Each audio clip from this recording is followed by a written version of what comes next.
We all know how frustrating it is if you're playing a board game or a TTRPG and your dice roll off the table onto the floor and then you have to bend down and pick them up with all the dust and the crumbs and everything.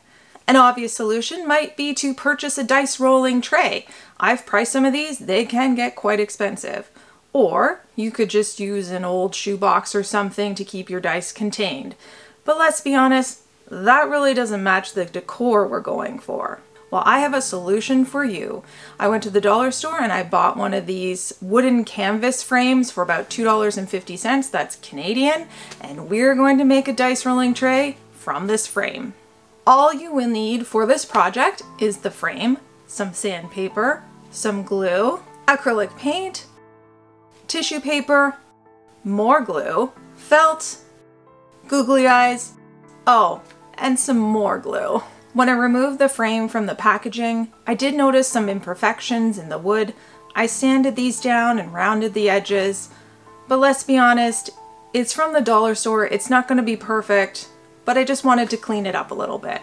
I then wiped the dust off before painting the whole thing in an acrylic black paint. This step was probably completely unnecessary, but at least now it looks like something new, like a dice rolling tray perhaps. I did want to create a bit of a leather look without covering the whole thing in leather or vinyl, so I decided to use the tissue paper technique that I've used on some book covers in previous videos. And I'll link those so you can watch those later if you want. Basically, all you're going to do is take your tissue paper, just simple gift wrap tissue paper. You need one sheet for this. You're going to crumple it up ahead of time and set it aside. Then you're going to cover one section of it in a layer of glue. You're going to unravel your tissue paper, press the paper down on top of the tray.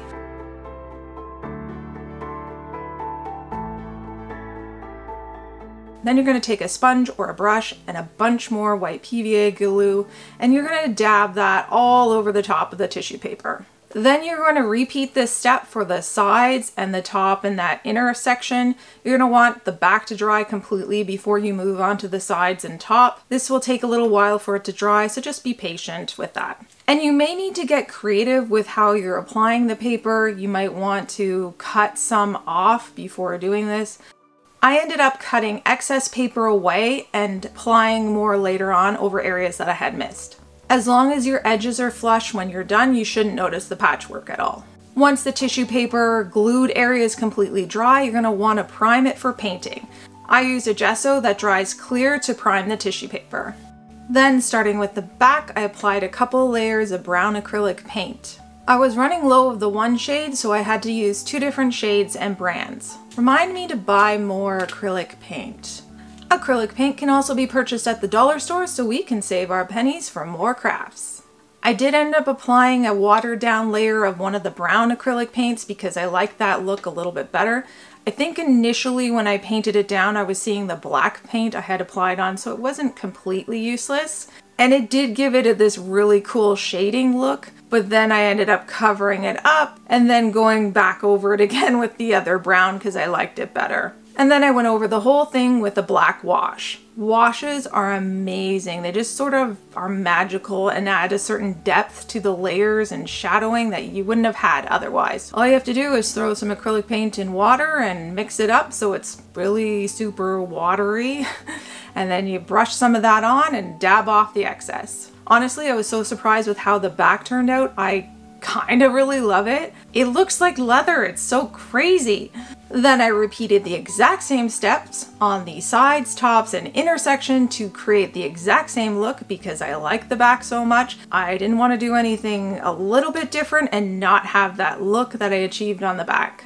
I think this is one of the best parts because it starts to look like something other than a box with glue and tissue paper on it. Once the paint was dry, I chose a felt to cover the bottom of the tray. I went with sort of a pirate black shade rather than the gothic black that I had used earlier when I painted the whole thing. I cut the felt down to size and used some PVA glue to glue it to the bottom of the tray. If you wanted, you could finish here, or you could be like me and make some fake rivets out of googly eyes. And now I have a new crafting nemesis, googly eyes. The googly eyes were full of static and they just stuck to my hands. Even when I thought I had them all put away, I was finding more googly eyes. They're just on my fingers someplace, attacking me like some D-rated horror movie where you're attacked by plastic eyeballs. You may think I'm a little bit crazy, but have you seen this gif? So I used some washi tape to keep them in line. Take that, googly eyes. Then I primed them all with gesso and painted them with a variety of metallic paints until I was happy they no longer resembled googly eyes. After some deliberation on where I should place the embellishments, I decided to put them on the sides. So I measured the sides of the tray and just marked with pencil where the center was and approximately 2 inches out from the center, just so they kind of looked equal around the sides. Then I glued them on with some craft glue. Due to the nature of acrylic paint, I wanted to add some protection to the bottom of the tray, so I cut out some felt and glued it onto the bottom of the tray to prevent wearing of the paint. Which I still haven't done yet, so I should do that. Even though I've written in here like I've done it, but I haven't done it yet. Oh look! I did it! Yay! Go me! And thus we have finished a dice rolling tray that looks marginally better than a cardboard box, and will assuredly prevent any dice being lost to the void that is your floor.